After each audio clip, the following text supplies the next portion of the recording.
Shalom, everyone. I pray it's well with you.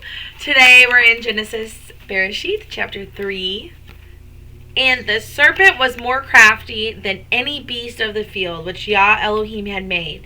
And he said to the woman, "Is it true that Elohim has said, 'Do not eat of every tree of the garden'?" And the woman said to the serpent, "We are to eat of the fruit of the trees of the garden. But of the fruit of the tree which is in the midst of the garden, Elohim has said, 'Do not eat of it, nor touch it, you will die.' And the serpent said, 'You will not die.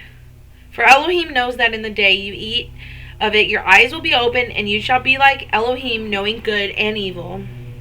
And the woman saw that the tree was good for food, and that it was pleasant to the eyes, and a tree desirable to make one wise, and she took of its fruit and ate. And she also gave to her husband with her, and he ate it.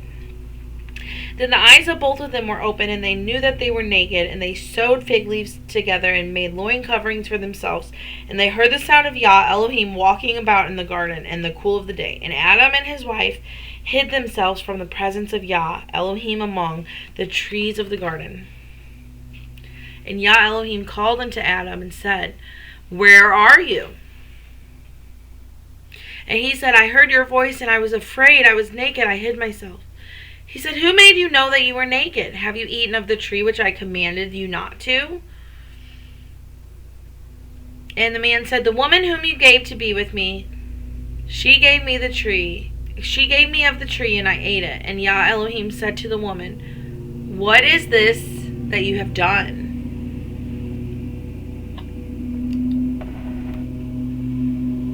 And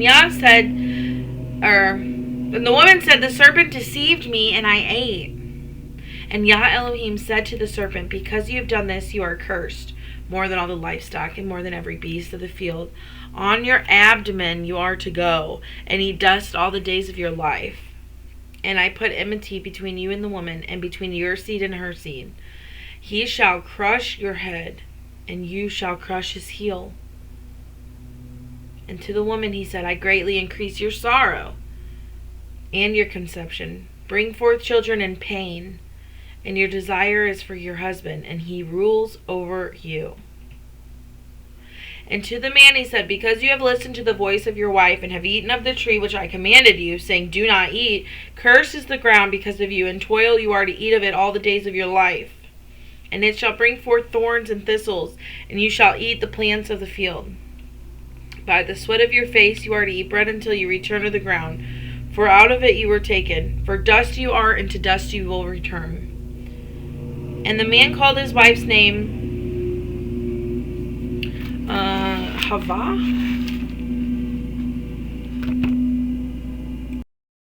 Okay, I had to get that, what that meant. Hawwah is pronounced Shavah, which is even English, Shavah, Havah, in Hebrew. Because she became the mother of all the living. So verse 20, and the man called his wife Eve because she became the mother of all living. And Yah Elohim made coats of skin for the man and his wife, and dressed them. And Yah Elohim said, 'See, man has become like one of us, to know good and evil, and now, lest he put out his hand and take also of the tree of life and eat, and live forever.' So Yah Elohim sent him out of the garden of Eden to till the ground from which he was taken. And he drove the man out, and he placed cherubim at the east of the garden of Eden, and a flaming sword which turned every way, to guard the way to the tree of life." That is the end of chapter 3. Brayden, do you have any favorites?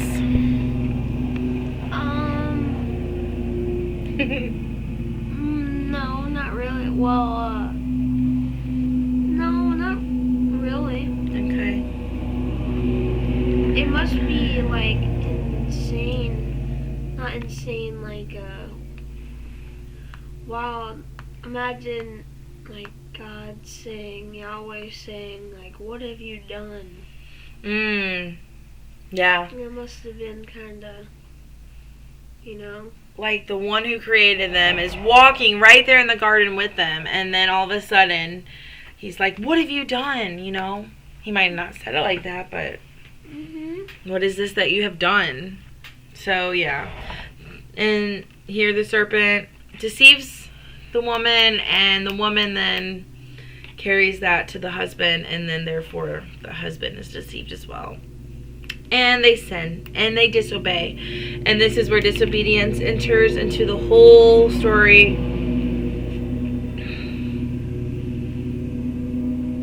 Alright, tomorrow I will be reading Genesis chapter 4. And I will see you all then. I'd like to say a prayer. Our Father, who's in heaven, holy be your name. Your kingdom come, your will be done on earth as it is in heaven. Give us this day our daily bread, and forgive us our trespasses, as we forgive those who trespass against us. Lead us not into temptation. Deliver us from the evil one. For thine is the power and the kingdom and glory forever and ever. Amen.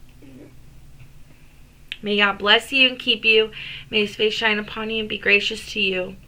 Shalom, everyone, and I'll see you tomorrow. Bye.